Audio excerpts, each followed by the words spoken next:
वंदे मातरम साथियों, मैं आपका मित्र किसान पुत्र श्याम स्वदेशी एक बार पुनः आप सभी भाइयों के बीच में उपस्थित हूँ। साथियों, आज एक बहुत बड़ा वर्ग है जो मूर्ति पूजा में विश्वास रखता है, जो केवल मूर्ति पूजा को ही ईश्वर पूजा मानकर इतश्री करे बैठा है। और कई तो ऐसे हैं जिनको रोज़ पूजा करने में 4-4, 5-5 घंटे खर्च करते हैं। क्या ये सही है? क्या ये गलत है? इस पर हमें विचार करना है। वैसे मैं बता दूं कि न मैं मूर्ति पूजा का विरोध कर रहा हूं, न मैं समर्थन कर रहा हूं। मूर्ति पूजा सहायक हो सकती है। जैसे जब बच्चा पढ़ने के लिए विद्यालय में जाता है तो उस बच्चे को पढ़ाया जाता है छोटे आ से अनार, बड़े आ से आम, कैसे कबूतर, कैसे खरगोश, ऐसे उसे पढ़ाया जाता है। अब वही बच्चा मान लीजिए 10 साल का हो जाए तो उसको क्या कबूतर, क्या खरगोश, क्या गमला ही पढ़ाया जाए। वह 20 साल का हो जाए तो भी ये पढ़ाया जाए, 30 साल का हो जाए तो भी ये पढ़ाया जाए, तो क्या उसका विकास होगा? नहीं होगा साथियों, उसका विकास नहीं होगा। वो छोटी सी चीज़ पर ही लटका रहेगा। उसी तरह ये जो आपके कर्म कांड हैं, मूर्ति पूजा है या पूजा है, मंदिर जाना है, ये वर्णमाला हो सकते हैं, लेकिन ये ईश्वर प्राप्ति के साधन नहीं हो सकते। इसके लिए हमें विद्वानों के पास जाना पड़ेगा, अपने पूर्वजों के पास जाना पड़ेगा।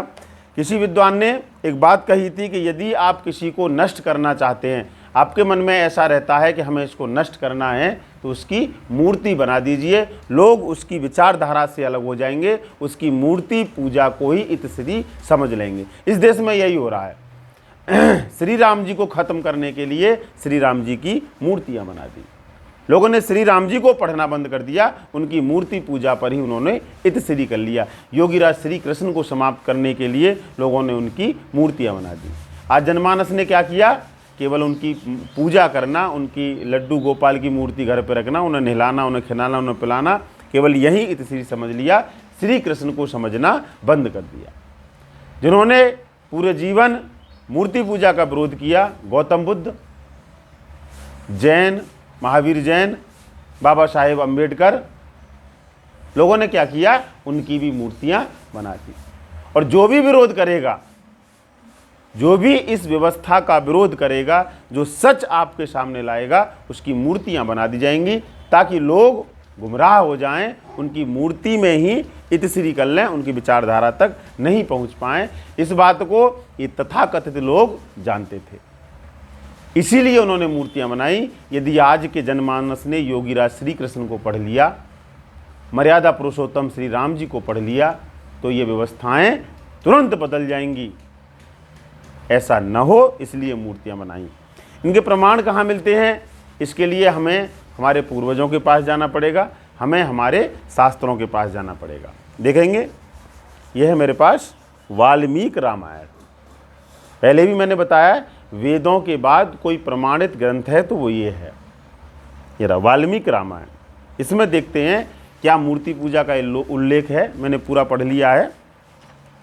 यहाँ पर यह अयोध्या कांड, सर्ग है 74, चतुःसप्ततितमः सर्ग, 74वां सर्ग है।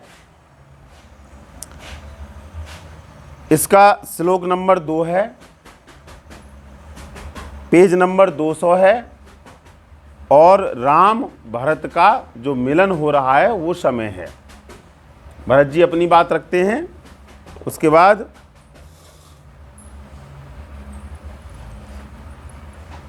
भरत जी विश्राम करने चले जाते हैं। आगे यहाँ पे आता है, रजन्याम सुप्रभातायाम भ्रातरस्ते सुहृदव्रताः मंदाकिन्याम हुतम जप्यम कृत्या राम पुमागमन। ये संस्कृत है, इसका अर्थ समझते हैं।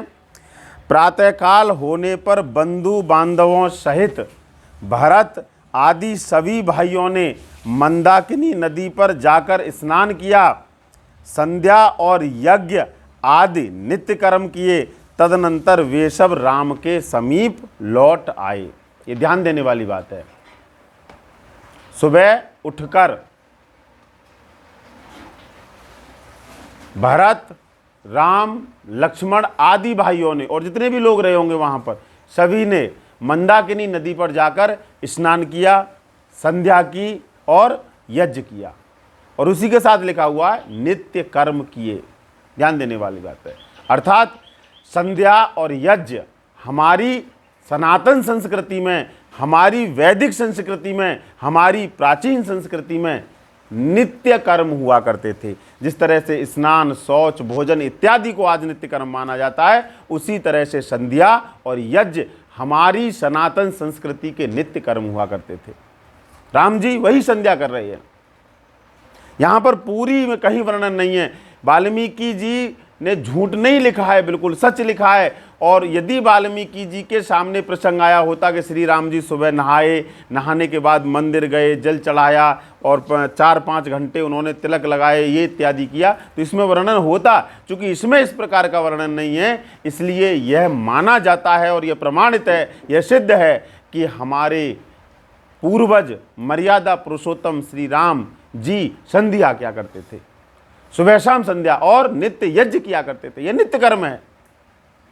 इसी बात को आज बहुत से वैदिक विद्वान बता रहे हैं कि इस तरह से अपना समय बर्बाद करना, इस तरह से अपना पैसा बर्बाद करना, इस तरह से अपनी मन स्थिति को बिगाड़ने से काम नहीं चलेगा। काम कब चलेगा? जब आप सुबह शाम संध्या करते हैं, सुबह शाम यज्ञ करते हैं। क्यों? क्योंकि यह हमारे पूर्वजों ने किया था, यह मर्यादा पुरुषोत्तम श्री रामचंद्र महाराज ने किया था, यह योगी राज श्री कृष्ण महाराज ने किया था। ये तो दुर्भाग्य इस देश का है कि यहाँ पर कोई मुगलों और अंग्रेज़ों का जो आक्रमण होते रहे, राज्य रहा, ये व्यवस्थाएं सारी बदलती चली गई।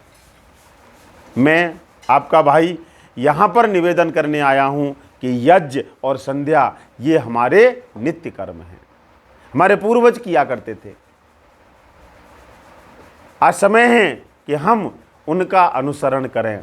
श्री राम जी की मूर्ति रखकर उसकी पूजा करना एक अलग विषय है और उनके विचारों का अनुसरण करना एक दूसरा विषय है। आइए हम मूर्ति पूजा करें या न करें, ये विषय नहीं है। आज आवश्यकता है कि हम उनके विचारों का अनुसरण करें, उनके विचारों को फॉलो करें, उनके विचारों को मानें।